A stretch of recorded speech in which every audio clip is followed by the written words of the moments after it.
Bonjour à toutes, bonjour à tous. Je m'appelle Terry et je vais raconter mon histoire, celle d'un papa en détresse et d'un enfant qui a été placé, je pourrais dire abusivement. Donc je vous explique ma situation. Donc je suis âgé de 32 ans, mon fils est âgé de 10 ans. La séparation avec la maman se fait en 2017. Une séparation qui est très très très compliquée, que la maman n'arrive pas à digérer. Donc là, on commence à avoir un très long combat et un conflit très important depuis. Donc moi, entre-temps, je refais ma vie. À l'heure actuelle, nous sommes en 2022, je suis remarié. Mais depuis 5 ans, c'est l'enfer. C'est-à-dire que dès le départ, la maman ne voulait pas que j'ai mon fils en droit de visite et d'hébergement, sans aucun motif légitime, sans aucune argumentation légitime. Donc un combat très compliqué. Nous nous sommes essentiellement battus jusqu'à maintenant pour des histoires de pension alimentaire, allant jusqu'en cours d'appel pour une histoire de pension alimentaire. Où est l'intérêt du petit? Donc suite à tout cela et au vu de la dégradation de la situation, que ce soit lors des échanges avec la maman où c'était des crises sur crises sur crises, ça donnait vraiment invivable pour le petit, le comportement de mon fils s'est dégradé à l'école. Il est devenu violent, il est devenu insultant. Et était toujours mêlé à cette situation et se retrouvait toujours au milieu. Par rapport à ça, il a été posé des questions à l'école. Moi, j'ai essayé de demander, savoir comment je pouvais faire, comment on pouvait interagir. L'école a décidé de faire ce qu'on appelle une déclaration de situation préoccupante concernant Evan, donc notre fils. Et au vu de la situation, des éléments se sont déclenchés petit à petit et les services sociaux, donc la protection de l'enfance, l'aide sociale à l'enfance, est intervenue dans ce qu'on appellera une AEMO. Donc c'est-à-dire c'est une assistance éducative en milieu ouvert. Donc vous avez un éducateur spécialisé de la protection de l'enfance qui intervient au domicile des parents et qui évalue la situation. À savoir que pendant ce temps-là, moi j'étais toujours mis de côté. J'ai subi ce qu'on appelle une aliénation parentale de la maman, donc de la part de la maman, où j'étais complètement mis de côté pour l'école, pour le suivi scolaire, pour la santé de mon fils. Il arrivait malade à la maison, je ne savais pas ce qu'il avait, je ne savais pas s'il avait un traitement ou autre, rien. Donc conflit toujours présent, aucune communication, et cela depuis la séparation. Donc, je vous disais que l'intervenant de la protection de l'enfance est intervenu au domicile, a fait son rapport, et par rapport à l'état de mon fils, notamment au niveau psychologique et de ce qu'il vivait au quotidien, il a décidé de placer l'enfant comme étant enfant en danger. Voilà, donc déclarer mon fils en danger. Pourquoi? Pourquoi? Parce que mon fils, au-delà d'être placé au milieu de ce conflit parental massif, qui sera dénommé ainsi, mon fils subit des violences chez la maman. La maman, à plusieurs reprises, m'a dit diverses choses que je ne dirai pas là, puisque on ne va pas aller trop loin. Et connaissant les représailles de madame, je préfère me limiter, bien évidemment. Donc il y avait de la violence, il est déclaré en danger, le procureur est saisi, et à ce moment-là, il est décidé de confier l'affaire à madame le juge des enfants. Donc une audience se fait en date du 19 mai 2022.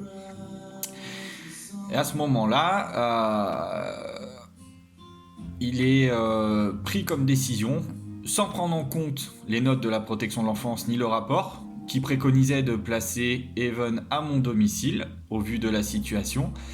Madame le juge, sous prétexte de dire c'est un conflit parental massif, décide de placer l'enfant et ne voit pas d'autre solution alors que je demande que ça accueillir mon fils chez moi pour faire évoluer la situation. Eh bien non, conflit parental massif, paf, et ben on place l'enfant. C'est facile, c'est ça, c'est la justice française. Bref, je fais appel de cette décision, bien évidemment, mais malheureusement, entre-temps, mon fils est placé. Il est placé en maison des enfants, donc en foyer, on va dire, hein, et est placé fin juillet de cette année. Donc très difficile de vivre un été comme ça, de ne pas voir son fils pendant l'été, ultra ultra compliqué. Au-delà de cette souffrance que moi je vis, c'est une souffrance que sa famille vit. Tout le monde subit ce malheur, tout le monde subit ça depuis toutes ces années, sans que rien n'évolue.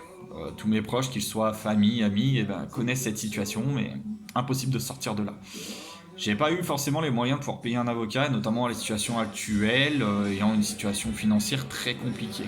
Voilà, j'ai l'interdiction de faire un prêt, donc je suis complètement bloqué et je ne peux pas prétendre à l'aide juridictionnelle, étant soi-disant trop riche. Voilà, donc c'est toujours pareil, la France et la justice française. Nous passons au mois d'octobre, en appel, devant la cour d'appel, donc je suis seul, je n'ai pas d'avocat, je suis le seul à avoir fait la demande pour faire lever le placement. Monsieur l'avocat général, au vu de la situation, demande à faire lever le placement. Mais les 3 autres magistrats présents refusent cette solution-là et Evan reste placé. Pourtant, lors de cette audience, mon fils a demandé à revenir vivre à la maison.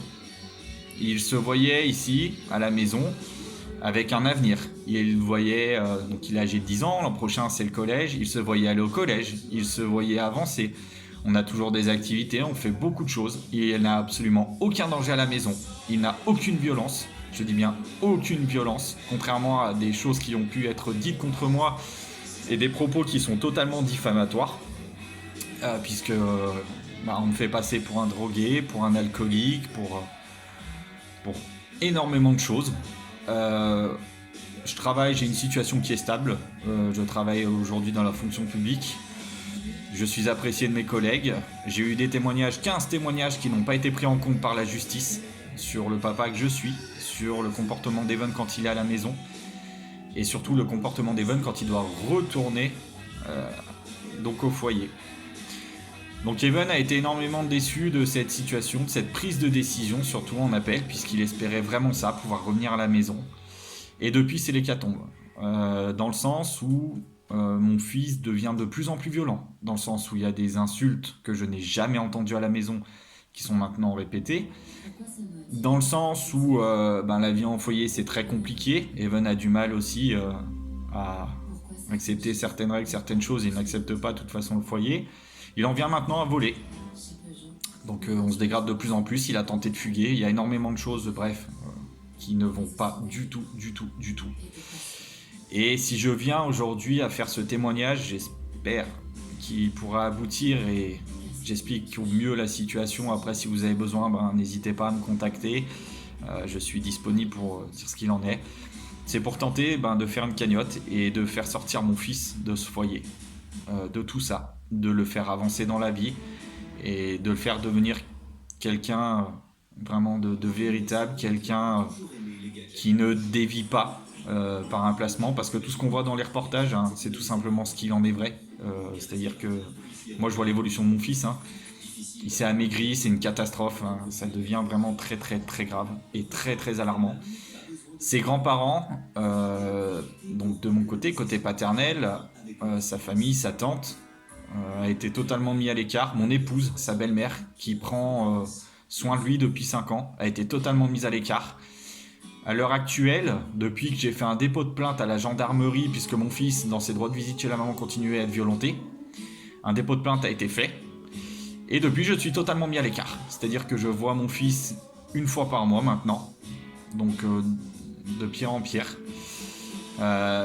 Une fois par mois, et un coup de téléphone, c'est 1 fois ou 2 fois par semaine.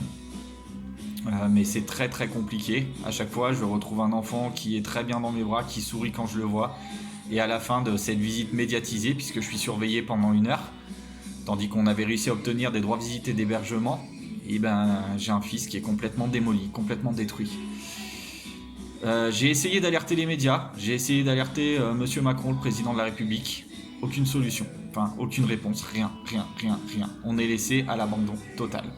Si je viens aujourd'hui à faire cette vidéo et à la publier, c'est pour crier ma détresse de papa malheureux, d'un enfant en danger, vraiment en danger, alors que c'est un enfant qui est exceptionnel, qui à la maison, c'est un pur bonheur de l'avoir, qui est très câlin, qui est toujours souriant. J'ai énormément de photos, de choses comme ça, avec son sourire que je voudrais voir en permanence sur son visage, mais pour lequel on ne me donne pas l'occasion de tenter ma chance, puisqu'apparemment la justice française aujourd'hui les services de l'enfance, les services sociaux ne font pas confiance au papa. A priori, je représente un danger pour mon papa. Donc c'est pour ça que jusqu'à maintenant, j'ai été tout seul à me défendre. Mais je souhaiterais, j'ai déjà un avocat de prix, de saisie, qui peut suivre l'affaire. Et malheureusement, les fonds ne font que je ne peux pas, à l'heure actuelle, arriver à pouvoir payer cette procédure. Donc j'en viens à vous et j'ai créé une cagnotte sur Litchi. Donc Papa en détresse, enfant placé abusivement, c'est le nom de cette cagnotte. Et je supplie du fond du cœur si on peut avoir des aides, ne serait-ce que quelques euros, hein, je demande pas beaucoup. Hein. Il y a des cagnottes des fois qui sont faites pour des choses un peu aléatoires, mais là c'est vraiment pour la détresse d'un enfant et pour sauver un enfant surtout. C'est surtout ça, sauver son côté psychologique, sauver sa vie, parce que moi j'en viens à arriver à dire qu'il faut sauver sa vie. Mon fils, je l'aime plus que tout, je ferai tout ce qu'il faut pour le sortir de là. Je vous remercie de m'avoir écouté et éventuellement je reste à votre disposition et je suis joignable. Merci beaucoup à vous de ce que vous pourrez faire et merci de l'attente que vous avez pris. Je vous remercie vraiment beaucoup.